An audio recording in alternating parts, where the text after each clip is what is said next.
I still remember the morning of my daughter's birthday. I woke up before the sun, my heart pounding with a mix of excitement and fear. It wasn't just any party. It was her first big birthday since we moved back to my hometown.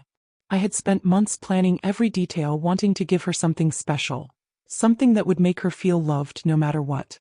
As I set the decorations, I caught glimpses of myself in the mirror.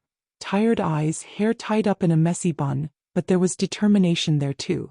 I wasn't just throwing a party, I was trying to prove to everyone, and maybe to myself, that I could do this. That despite what they said, I belonged here. That my daughter deserved to be surrounded by family, even if that family often made me feel like a stranger. My sister arrived early as she always did. She has this graceful way of moving, this effortless charm that makes people gravitate towards her. She walked in, glanced around at the balloons and homemade banners I had spent hours making, and I could see it in her eyes. Disappointment. As if my effort wasn't polished enough, expensive enough.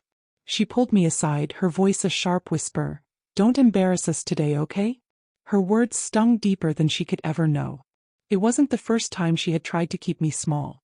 To remind me of my place, or the place she thought I belonged.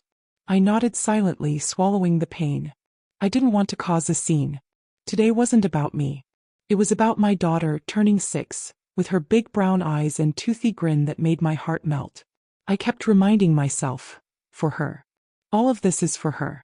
The guests began to arrive. Cousins, neighbors, old friends I hadn't seen in years. I smiled through the awkward hugs, the polite nods, the looks that seemed to say, "She really tried. But look at this." I heard my sister laugh softly behind me, sharing glances with our aunt. I pretended not to notice. I kept running to the kitchen, checking the cake I had baked myself. It wasn't perfect, but it was filled with love. The frosting was a little uneven, but I had decorated it with tiny sugar flowers, each placed carefully. I kept telling myself, "It's enough. She'll love it." When it was finally time to bring out the cake, my hands were shaking. My daughter's eyes lit up when she saw it. That moment, that pure joy in her face, made everything worth it. But just as I set the cake on the table, I heard my sister's voice behind me again, softer this time, but cutting just the same. "Try not to say too much when you light the candles. You know how you get." I froze for a second. All the childhood memories of being told to be quiet, let your sister speak, don't ruin it, came flooding back. But then my husband, who had been quietly helping set plates, stepped closer.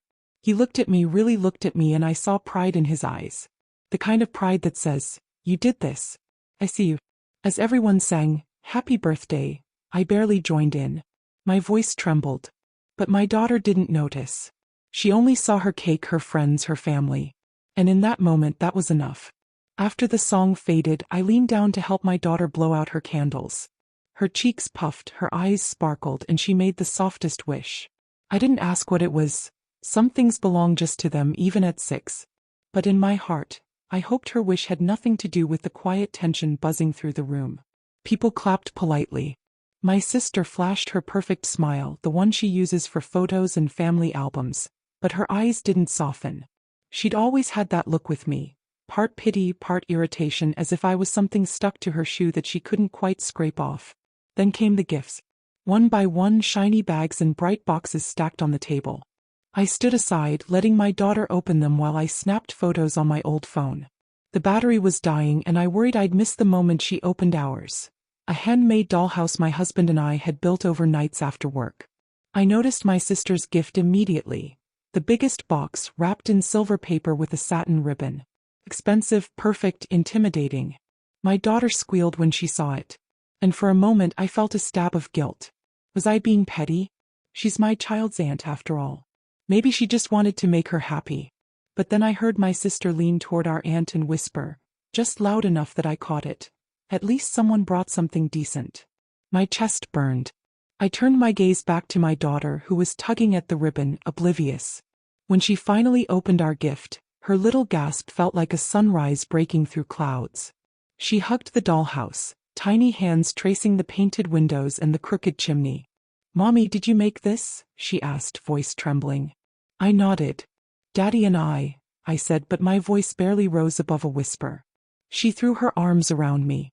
"It's perfect," she murmured into my hair. And for that heartbeat the rest of the world dropped away. But as quickly as the warmth came, it was drowned out by polite clapping. The same kind of clapping people give to the kid who tries but can't quite make it. My sister didn't clap. She just raised an eyebrow as if to say, "Cute. But look what real money can do." Later, while the kids played, I cleared plates and wiped frosting off the table. My dress felt too tight. My hair had come loose. In the kitchen, I caught my reflection again. For a moment, shame swelled in my chest. Maybe I did embarrass them. Maybe my sister was right. Then I felt a hand on my shoulder. I turned startled and saw my husband. His eyes were tired too, from work, from life, from watching me fight invisible battles with my family. But they were kind. He didn't say anything at first. Just picked up a dish and started helping. In that silence, I felt something loosen inside me. We worked side by side, wordless. Dishes stacked, cups rinsed, leftover cake scraped into the trash.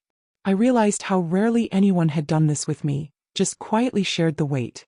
When everything was clean, I leaned against the counter, exhaling. My husband turned to me, wiped a bit of frosting from my cheek with his thumb, and smiled. "They don't see it," he murmured. "But I do." Before I could answer, laughter rose from the living room. My sister had gathered everyone around her phone, showing photos from her recent trip abroad. I knew what would happen next. People would crowd around her, admire her, ask questions. The attention would swing her way like it always did. My heart sank.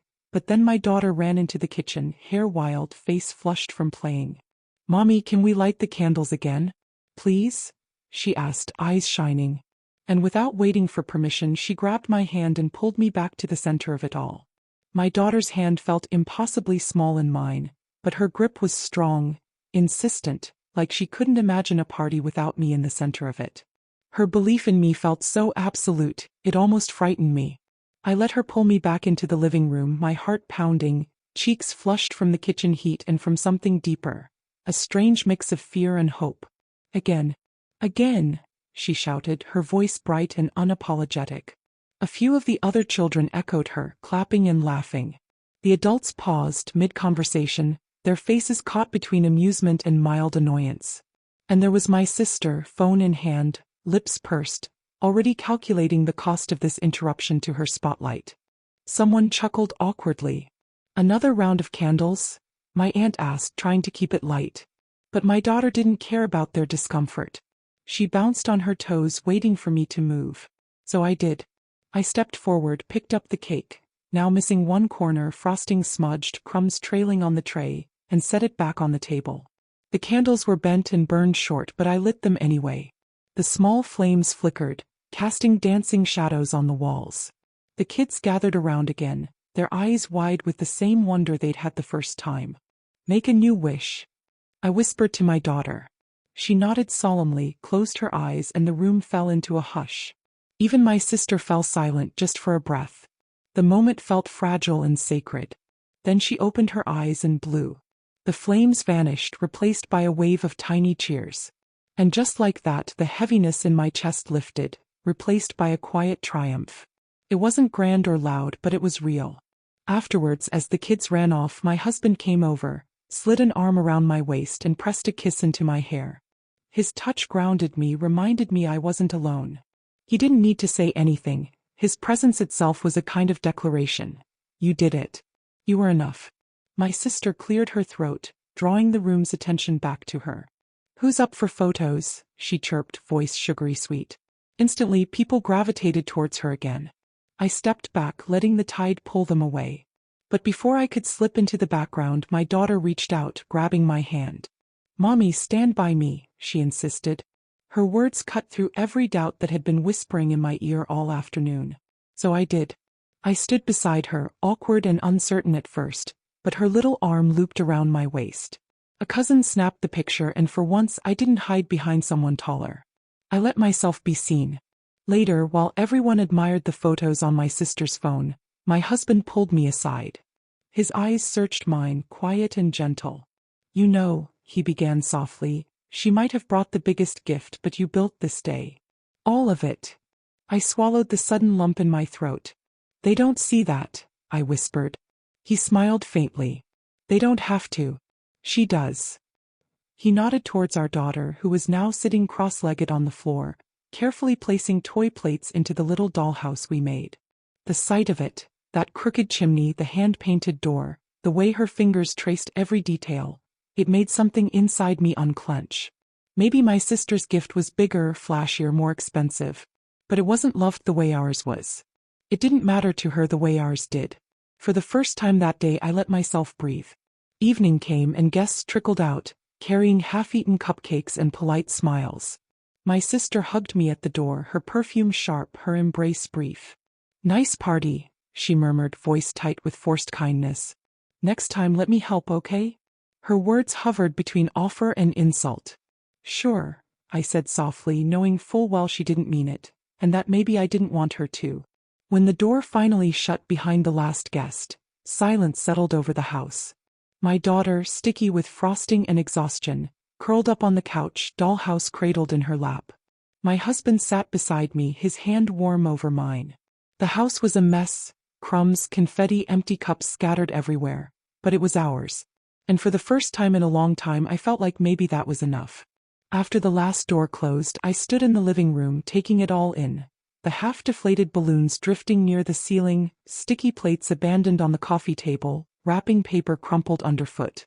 It was a beautiful mess, born from laughter and cake and children's squeals. And it was mine, ours.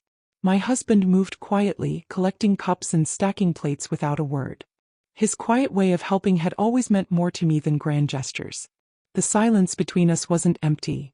It felt full, warm, like an embrace neither of us had to speak out loud. From the couch, my daughter yawned and stretched, her curls tangled, a bit of frosting still clinging to her cheek. Her small voice cut through the quiet. "Mommy, today was the best." That single sentence, so simple, so honest, lodged itself deep in my chest. I felt tears prick at my eyes, the day's exhaustion and tension softening into something gentler. "Really?" I asked, my voice trembling. She nodded, her eyelids heavy. "Because you were here the whole time," she whispered before drifting into sleep. It wasn't the cake or the gifts or even the candles. It was me she remembered. The realization landed like sunlight after a long winter. Maybe being present, even imperfectly, was what truly mattered. I sat beside her, brushing a stray curl from her forehead, my heart swelling and aching all at once. All those hours worrying I wasn't enough, that I'd embarrass the family, that my efforts would look small next to my sister's. None of it mattered to her. In her eyes, I had always been enough. My husband lowered himself next to me, resting his head lightly against mine. We watched her sleep, the gentle rise and fall of her chest. "She's lucky," he murmured. I turned surprised. "Lucky?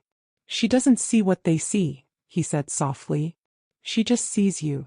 For a moment, the words hovered between us, filling the quiet. I swallowed hard, blinking back tears I hadn't meant to show.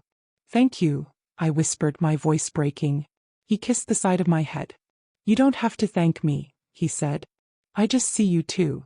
Later, when my daughter was tucked into bed, still clutching the smallest piece of the dollhouse roof in her hand like a treasure, I wandered into the kitchen. The sink was overflowing, counters dusted with flour and sugar, a testament to my frantic morning. And still looking at the mess, I didn't feel shame this time. Glad I felt pride. I remembered my sister's words, sharp as broken glass. "Don't embarrass us." For so long, I'd carried that fear like a stone in my chest. But tonight it felt lighter. Maybe not gone, but smaller. My phone buzzed on the counter. A message from my sister. "Send me the good photos. I'll pick the ones to post." I stared at the screen. In the past, I would have rushed to obey, scanning through each picture, trying to guess which ones met her silent standards. But tonight something inside me shifted. Instead of answering, I locked my phone and set it down. I walked back to the living room, stepping over wrapping paper and cake crumbs, and sat beside my husband on the floor. We leaned against the couch, the warm silence stretching between us. "Do you think I embarrassed them?" I asked quietly. He shook his head, his eyes gentle. "I think you made a day your daughter will never forget." His words settled over me like a blanket. Not loud or grand, but solid and real. Outside, the night pressed against the windows, and the last balloon floated lazily near the ceiling. The house smelled of cake and candle smoke, childhood and effort and love. And in that moment, sitting on the floor, surrounded by chaos we'd built with our own hands, I felt it. the quiet, stubborn certainty that what I had given was enough. For the first time, truly, deeply enough. The next morning, sunlight spilled across the living room floor, catching on ribbons and paper scraps we'd missed the night before. My daughter was still sleeping, the dollhouse balanced precariously at the foot of her bed. My husband had already left for work, leaving a coffee mug on the table and a scribbled note. "You did it. Love you." I traced the words with my finger, feeling warmth bloom in my chest. His faith in me had never wavered even when mine did. But as the house stirred awake, the doubts began their familiar whisper. My sister's words replayed in my head like an old record, "Don't embarrass us." They always came back in the quiet, reminding me of every moment I'd felt out of place. I poured myself coffee, watching the steam rise, and opened my phone. Notifications had piled up overnight. Photos from family group chats, polite comments from distant cousins, and of course my sister's perfectly curated album. Flawless angles, soft filters, the cake looking smaller in the background, the dollhouse barely visible. In the photos she chose, I was almost invisible, cut off by a cousin's shoulder or half turned away, blurred in the background. My daughter's face glowed, yes, but always framed by my sister's gift, my sister's hand steady on her shoulder. The story those pictures told wasn't a lie exactly, but it wasn't the whole truth either. My first instinct was to shrink again, to accept my place on the edges. But then my daughter padded into the kitchen, hair sticking up in every direction, holding one of the tiny dollhouse chairs. "Mommy, can you fix this?" she asked, her voice soft with sleep.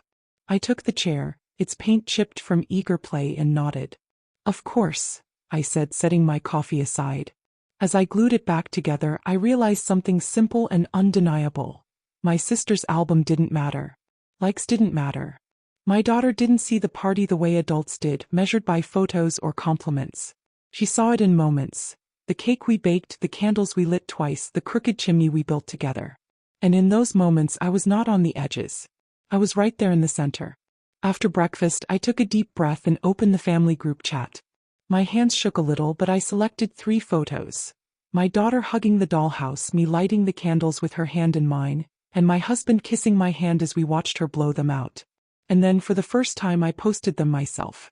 No captions meant to impress. No filters to hide imperfections. Just us. Real, messy, joyful. Within minutes, hearts and comments trickled in. "Beautiful. She looks so happy. You did a wonderful job." Even a quiet message from an older cousin I barely spoke to. "These are the photos that matter."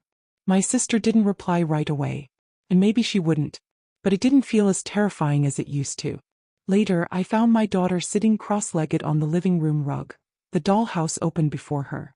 She had arranged the tiny chairs, beds, and tables just so, her small hands careful and sure.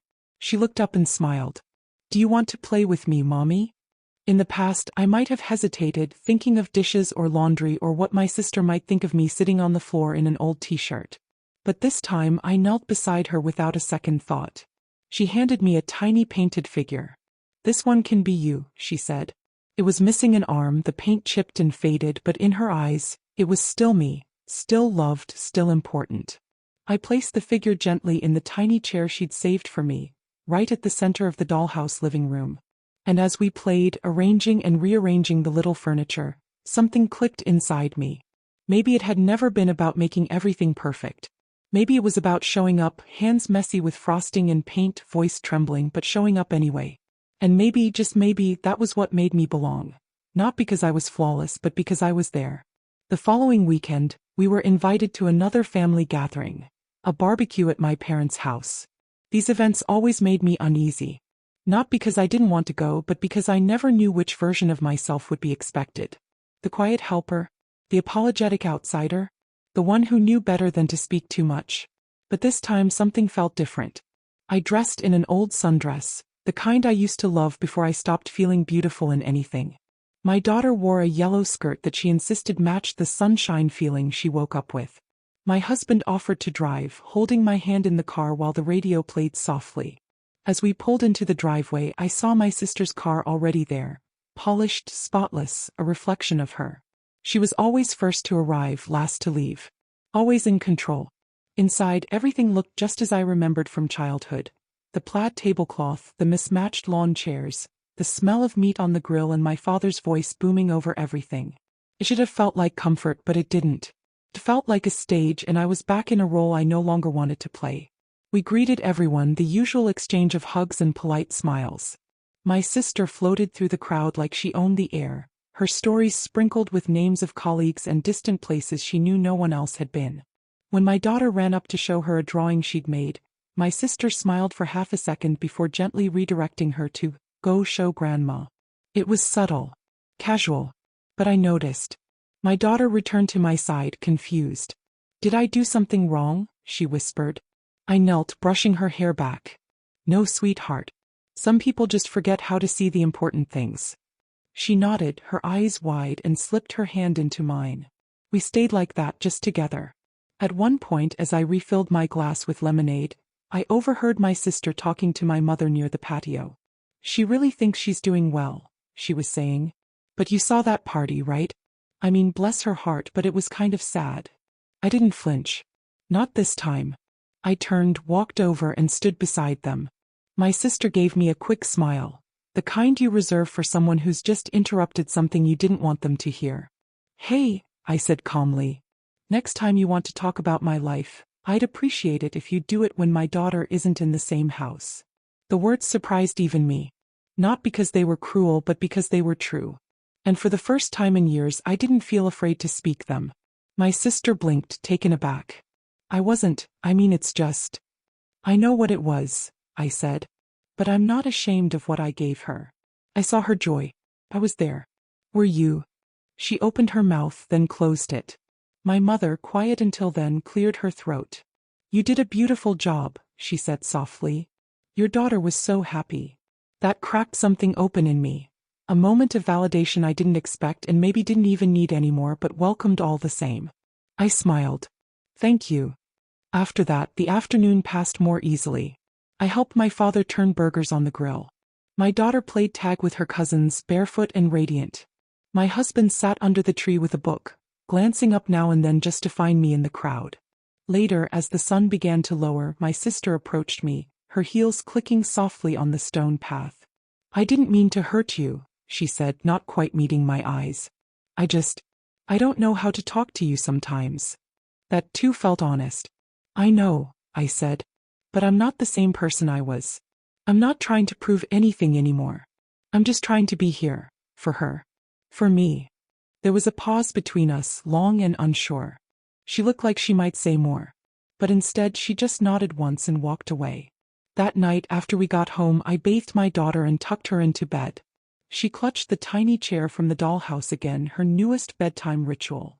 I sat beside her and whispered good night, brushing a curl from her forehead. "Mommy," she said sleepily, "you didn't let anyone make you sad today." I smiled, tears stinging my eyes. "No, baby. I didn't."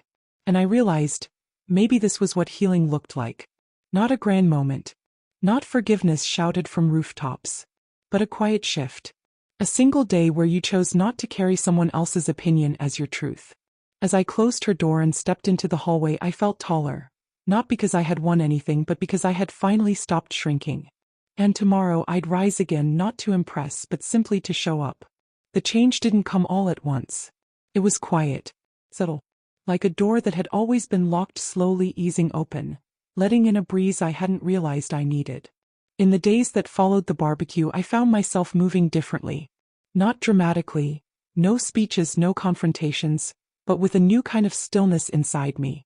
I wasn't trying to be seen anymore. I was just being.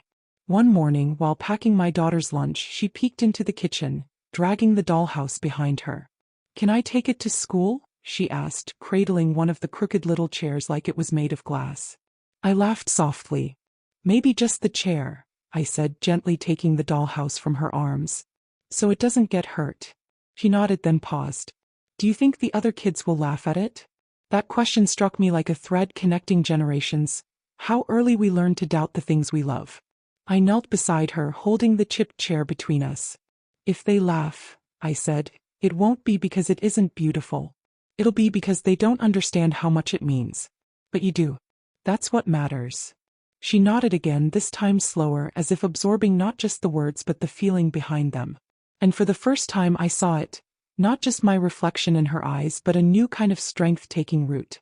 The kind that's passed on quietly in early mornings and small conversations. In the way we choose to show up. That afternoon while she was at school, I sat with a cup of coffee and opened a notebook I hadn't touched in years. It still had pages filled with old plans, sketches of dreams I once had, before the noise, before the pressure to be someone else drowned them out. I flipped through, fingers brushing faded ink, and then without much thought I turned to a blank page and started to write again. Not for anyone else. Just for me. It felt like remembering a language I used to speak fluently. The words came slowly, then faster, spilling like water breaking through a crack in the dam. I wasn't writing to escape. I was writing to reclaim. To gather all the versions of myself I'd scattered over the years and bring them home. That evening I made dinner without rushing.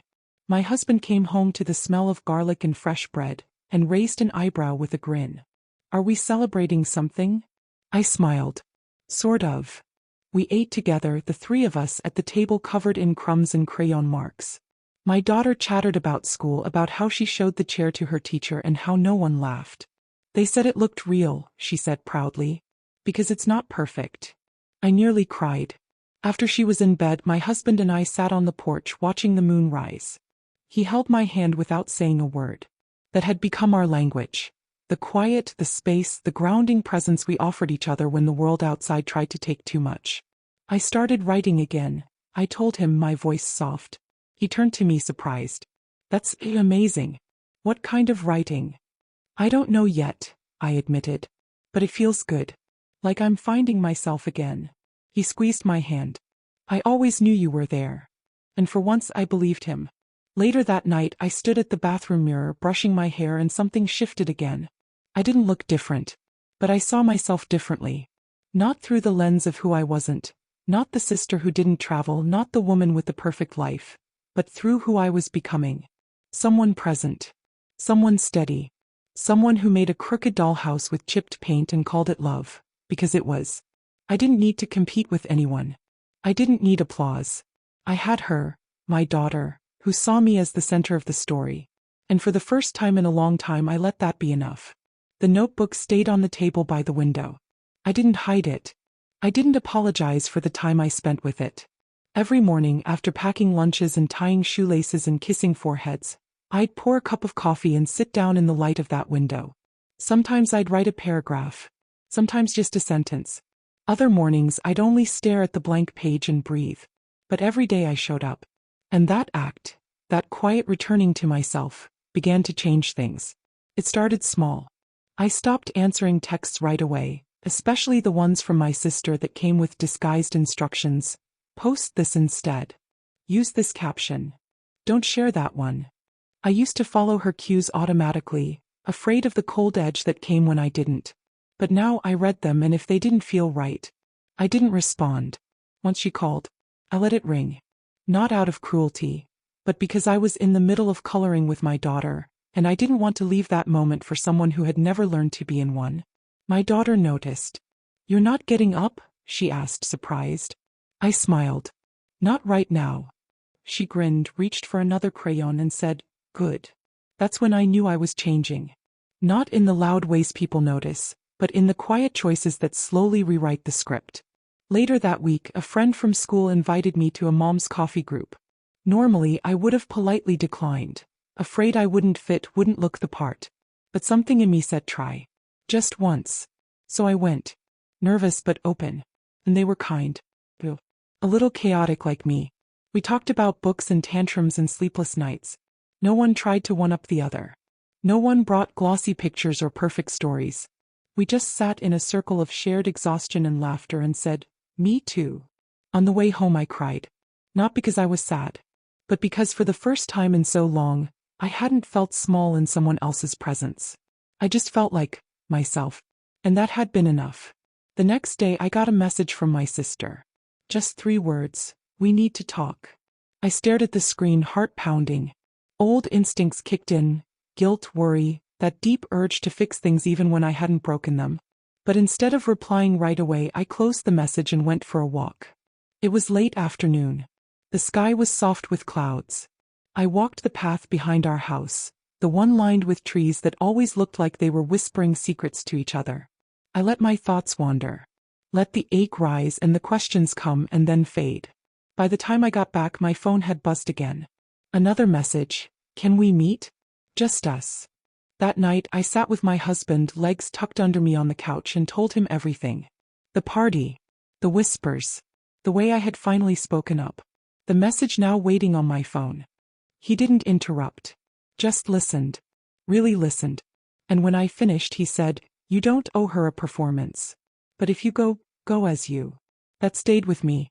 So when I agreed to meet her the next morning, I didn't spend an hour choosing what to wear. I didn't rehearse what to say. I just showed up, hair still damp from the shower, notebook in my bag, hands a little shaky, heart a little steadier. She was already at the cafe, sipping something iced, phone in hand. She looked up, surprised when she saw me walk in alone, without makeup, without armor. "You look tired," she said, half smiling. "I'm happy," I replied, sitting across from her. "Sometimes that looks like tired." She laughed awkwardly. "I guess." There was a long pause. And then she sighed, leaning back. "I don't know what happened at the party. I felt left out. You didn't need me." I blinked. "You were the center of everything." "Exactly," she said, eyes flashing. "But not in the way I'm used to." And suddenly I understood. For years I had been orbiting her light. Not because she demanded it, though sometimes she did, but because I thought I had no light of my own. But the party had shifted that. My daughter had pulled me into the center. And my sister had felt the gravity change. "I never meant to shut you out," I said gently. "But I also can't keep shrinking to fit." She didn't answer. Not with words. Just stirred her drink, eyes lowered. And that was okay. Because this conversation wasn't about winning. It was about claiming my space. Not with anger, but with truth. When we parted, she gave me a brief hug. Not cold, not warm. Just unsure. And I didn't carry it home with me. I left it there. That night, after my daughter went to bed, I opened my notebook again. And this time I didn't write about her, or my sister, or the past. I wrote about the feeling of being in a room and knowing I belong. The next morning I woke up before the sun again, just like on my daughter's birthday, but this time it wasn't stress that stirred me. It was something quieter. Something lighter. I sat by the window with a blanket over my shoulders and my notebook open on my lap. Outside the world was still hushed. Even the birds hadn't started their songs yet. And in that stillness I found something sacred. Not the kind of sacred that needs permission or candles or church walls. Just the sacredness of being awake to your own life. I wrote until the sky began to shift, pale pink bleeding into soft blue. And then something unexpected happened. I read what I'd written, really read it, and for the first time I didn't cringe. I didn't second-guess every word. I didn't think, "This isn't good enough." I thought, "This is mine." A quiet idea began to form. A seed I hadn't dared to water in years. What if I shared this? Not to impress. Not to prove anything. Just to be seen. As I was. As I am. I didn't tell anyone. Not even my husband. I just started collecting pieces. Paragraphs, reflections, little stories from the corners of motherhood and womanhood that no one ever asked me to tell. I created a small blog with no name attached, no filters, no curated photos. Just words. Raw and real. The first post was about the dollhouse. I wrote about how we built it at the kitchen table late at night, how the paint kept smudging, how the chimney wouldn't sit straight. I wrote about my daughter's joy, about the way she held that house like it was something magical. Not because it was perfect, but because it was hers. I didn't expect anything. I just hit publish, and exhaled. A few days later I got an email. It was from a woman I didn't know. Her message was simple. "I cried reading this. I thought I was the only one who felt this way. Thank you." Then another came. And another. Mothers. Daughters. Even a grandmother. They weren't responding to polished advice or Pinterest-worthy parties. They were responding to the mess. To the truth inside the mess. To the quiet ache of being human and trying your best when no one's clapping. That's when I understood. I had spent years trying to earn a seat at someone else's table. And all along I was supposed to build my own. Slowly my life began to bend toward this new truth. I still packed lunches. Still folded laundry. Still scrubbed dried spaghetti off plates and picked up crayons from under the couch. But something had shifted. I no longer saw those tasks as proof of how far behind I was. I saw them as threads in a bigger tapestry. A life woven together by care. My husband noticed it first. "You hum more," he said one evening, pouring tea as I typed at the kitchen table. "I what?" "You hum. When you write. You used to only do that when you were happy." I paused. I hadn't even realized. He kissed the top of my head and whispered, "I missed that sound." And I missed her too, that humming version of myself who used to exist before the fear, before the shrinking. He was coming back. Not all at once, but enough to be noticed. My daughter, too, began to change in ways I hadn't expected.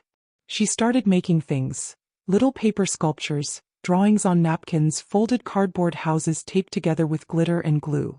Every time she brought me one, she'd say, "It's not perfect, but it's ours." It hit me then, I wasn't just changing my life. I was changing the way she saw hers. One evening as I tucked her in, she asked, "When I grow up, can I be a mommy who writes too?" I smiled, heart swelling. "You can be anything. But yes, especially that." She leaned close. "I want to make people feel less lonely just like you." I didn't correct her. I didn't say that's not what I do. Because maybe in her eyes that's exactly what I was doing. And maybe that mattered more than any approval I could ever get from anyone else. As I left her room that night, I stood for a moment in the hallway, one hand on the wall, grounding myself in the quiet. I wasn't perfect, but I was showing up. Every day. And for the first time I believed that was more than enough. It was a rainy Thursday when the email came. I almost deleted it without reading, sandwiched between store promotions and school updates. But something about the subject line made me pause. "Would you be willing to speak at our community gathering?" I clicked. It was from one of the mothers from the coffee group. She'd been following my little blog quietly and had shared one of my posts, the dollhouse story, with the local library team. Now they were hosting an event on authentic motherhood, and wanted me to come. Not as an expert. Not with a slideshow or polished presentation. Just as me. My first reaction? Absolute panic. I closed the email and walked in circles around the kitchen island, heart racing. Speak? Out loud? In front of people? I wasn't someone who spoke. I was someone who wrote in notebooks and hit publish behind a screen. I didn't even speak up at family dinners without fumbling. But then I saw it. On the fridge. A magnet with a drawing my daughter had made. A stick figure house with a chimney that leaned left, just like the one we built.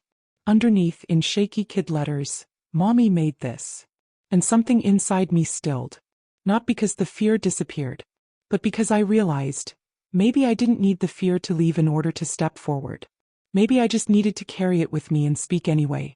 So I replied, yes. I'd be honored. The days leading up to the event were messy in all the usual ways. Crumbs in the carpet. Forgotten laundry. A spilled smoothie on my one nice pair of shoes. And through it all, the old voices crept in. What if you embarrass yourself? What if no one understands? What if your sisters write about you? But then one evening, as I practiced my speech in a whisper after bedtime, my daughter appeared at the doorway. "Are you talking to yourself?" she giggled. I smiled, cheeks burning. Kind of. "I'm practicing for a talk." She padded over in her pajamas and climbed into my lap. "Is it about me?" I nodded. "A little. It's about how being your mom helped me find my voice again." She rested her head on my chest and whispered, "Then don't be scared. Just tell them the truth." And so I did. The library wasn't full. Just a few rows of chairs, mostly other mothers holding coffee cups with tired eyes and open hearts. But to me it felt like a stadium. I stood at the front, my notes trembling in my hand, and told them everything. The party. The whispers. The chipped chimney. The little hand that pulled me back into the center of it all. And as I spoke, something extraordinary happened. The women leaned in. Not with polite interest, but with hunger. With the kind of attention that says, "Me too." One nodded through tears. Another clutched her chest when I described my daughter's second wish. When I finished, there was silence. Then someone clapped, not loudly but with both hands pressed together like a prayer. And then the rest joined in. Afterward, a woman came up to me and said, "I thought I had to earn the right to be seen. But maybe I just had to stop hiding." I smiled, understanding exactly what she meant. The next day I posted about the talk, not to boast but to mark the moment for myself. I wrote, "I stood in a room and told the truth. Not the polished version. Just the real one. And somehow that was enough. A few hours later, a comment appeared from an unfamiliar account. I almost scrolled past until I saw the name. My sister. She wrote, "I didn't know how much I made you shrink. I don't always know how to be kind. But I'm learning. I'm reading your words. And I'm listening now." I stared at the screen, tears welling. Not because it fixed everything, but because it meant she finally saw me, not just as a sister who never measured up, but as a woman who had been quietly growing roots while no one was watching. That night I didn't write. I didn't need to. I just sat on the porch with my husband watching the sky turn violet, and listened to my daughter sing to her dolls through the open window. Inside that simple scene was a truth deeper than any speech or blog post could hold. I hadn't just reclaimed my voice. I'd built a life where it could echo. Time passed. The days didn't change in dramatic ways. There were still lunches to pack, socks to match, dinners to plan. But something in me had shifted so deeply that even the familiar routines felt different. I didn't rush as much. I didn't apologize for being tired. I didn't explain why the dishes weren't done or why the bed was unmade. I had stopped measuring my worth by the standards that had once haunted me. The curated perfection of my sister, the half-smiles of relatives, the polite silence of strangers. I measured it now in moments of presence. In tiny chairs glued back together. In second rounds of birthday candles. One afternoon I was folding laundry on the couch, my daughter drawing quietly beside me when my phone buzzed. A message from my sister. Just a few words. "I'm nearby. Can I come in?" I stared at it for a long moment. The old reflex flickered. To clean up, to fix my hair, to prepare for something. But I didn't move. I just typed back, "Yes." She arrived 10 minutes later. No entourage. No overly bright smile. Just her in jeans and a cardigan, her hands gripping a paper bag. I opened the door and she looked me in the eye for the first time in what felt like years. "I brought something," she said softly, holding out the bag. Inside was a small chocolate cake, store-bought, but with a candle sticking out of the top. "It's not anyone's birthday," I said, confused. She shrugged, stepping inside. "I thought maybe we could light it anyway." We sat in the kitchen side by side, the cake between us. My daughter peeked around the corner, unsure, and I motioned her in. "Come sit, baby." She climbed into my lap, curious. My sister reached into her coat pocket and pulled out a matchbook. "Do you want to light it?" she asked my daughter. My daughter's eyes widened, then she nodded solemnly. The candle flared to life, tiny and golden. My sister looked at me, her voice quiet. I didn't know how to say I was wrong. So I brought cake instead. She laughed awkwardly, then added, "I thought if I said it wrong it would only make it worse." I didn't say anything at first. My throat was tight and I wasn't sure what words could live in that moment without breaking it. So I reached for the matchbook, lit a second candle from the first and set it beside the other. Two tiny flames dancing side by side. "You don't have to say it perfect," I said finally. "You're here. That's enough." And maybe for the first time it really was. We talked. Not about everything. Not about the party or the whispered criticisms or the years of walking on eggshells. Just about today. About her new job. About my blog. About how she had started reading quietly, one post at a time. "It hurt sometimes," she admitted, "to see myself in those words. But it also made me remember how much I used to admire you. Before we forgot how to talk." I blinked, surprised. "You admired me?" She nodded. "You were brave in ways I never was. You left. You built a life. You didn't let everyone tell you who you had to be." I had never heard her say that. Never felt that recognition. And it wasn't said with resentment, just quiet truth. My daughter reached for a spoon, scooped a little frosting and licked it off her fingers. "This is the best cake ever," she announced. We laughed. It wasn't loud or long. But it was real. After she left, I found myself standing at the sink, looking out at the backyard. The crooked fence, the swing set that leaned just a little. The imperfections didn't bother me anymore. They were part of the story. Like the chimney. Like the second candles. Like me. Later that night, as I tucked my daughter into bed, she reached up and touched my cheek. "You smiled different today," she said. "It looked like your whole face was happy." I kissed her forehead. "Maybe it was." She smiled, then whispered, "Do you think Auntie will come again?" I paused. "I think she might. And this time, I think she wants to." After she fell asleep, I sat on the porch alone.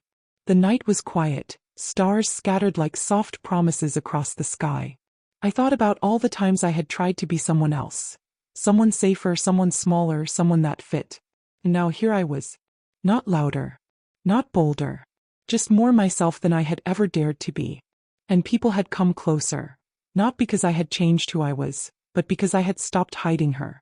I didn't know what the next chapter would hold. Maybe my sister and I would never be best friends. Maybe the family group chats would always favor her photos. Maybe my blog would fade someday, quiet as it began. But none of that frightened me anymore. Because my daughter saw me. My husband loved me. And for the first time I could look at my own reflection. Tired eyes, messy hair, soft heart, and love her too. And maybe, just maybe, that was the beginning of everything. It was a quiet Sunday afternoon when I noticed the dollhouse again. It sat by the window now, bathed in soft light, its tiny roof still crooked, its paint faded in spots from so much love. My daughter had added things to it. Little scraps of fabric turned into rugs, a sticker from her notebook on the front door, even a crayon drawing folded into a book for the living room shelf. The imperfections had grown more visible, but so had its soul. It didn't look like something bought. It looked like something lived in. I stood there for a long time just watching the sunlight stretch across the little rooms. And for the first time in my life I realized I had built something lasting. Not the dollhouse. Not the blog. But something deeper. A home where love wasn't measured in appearances.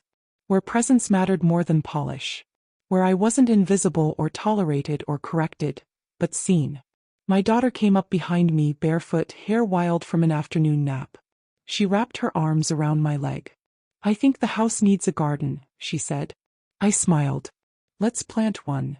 We sat on the floor together, gathering bits of green yarn, paper flowers, buttons for stepping stones.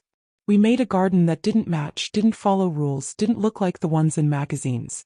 But it was ours. She placed each piece with care, then stepped back to admire it. "It's perfect," she whispered. Later, I walked into the kitchen and saw my phone lighting up with messages. Comments from the blog. A text from the library asking if I'd consider doing a second talk. Even a photo sent by my sister. A snapshot of her at a cafe, smiling softly, no filters, no captions. Just her real. I replied with a heart, nothing more. It didn't need more. I brewed a cup of tea and stood by the window as the wind stirred the trees. The world outside still moved fast. Faster than I could keep up with. But inside this house the pace had changed. It didn't matter if the dishes were stacked in the sink or if my hair was still damp from a shower I'd forgotten to finish. It didn't matter if I never made the best of lists or if no one else ever clapped. Because the applause that mattered, the tiny hands, the whispered "mommy," the eyes that searched for me in every room, was already here. That night, after my daughter went to sleep and the house sank into its soft rhythm of hums and sighs, I opened my notebook. I didn't write for an audience. I didn't think of how many would read it. I just wrote it for her, and maybe for the woman I used to be. The one who thought she had to shrink. The one who whispered apologies before speaking. The one who believed love had to be earned. I wrote, "One day she'll grow up and forget the color of the balloons or the shape of the cake. She'll forget what song was playing or which cousin brought what gift. But she'll remember who stood beside her. She'll remember the feeling of being held not just in arms but in presence. She'll remember the second candle. The dollhouse. The garden. The way her mother stayed, through the noise, through the doubt, through the quiet ache of never feeling quite enough. And maybe when she's grown she'll sit with her own daughter and say, 'It wasn't perfect, but it was real. And that made it beautiful.'" I closed the notebook and pressed my palm to its cover. That version of me, the one who never dared to take up space, she had finally let go. Not with a shout, not with a grand goodbye, but like the last note of a lullaby fading into peace. My husband came into the room and wrapped his arms around me from behind. "Writing again?" he asked, resting his chin on my shoulder. "Yes," I whispered. "But this time for me." He kissed my temple and we stood there in the soft quiet. Two people who had built a life not of picture frames and parties but of presence. Outside, the moon rose over the rooftops. Inside, the only light came from the hallway, faint and golden, catching on the edges of the dollhouse and casting long shadows across the floor. I watched those shadows and didn't feel small. I felt full. I felt seen. And for the first time, In a way that no applause, no post, no praise could give, I felt whole. Because I had learned the truth the hard way. You don't have to be flawless to be enough. You don't have to be loud to be heard. You don't have to be perfect to be loved. You just have to show up, with trembling hands, with a cracked voice, with an open heart. And when you do, the ones who matter will meet you there. Every time.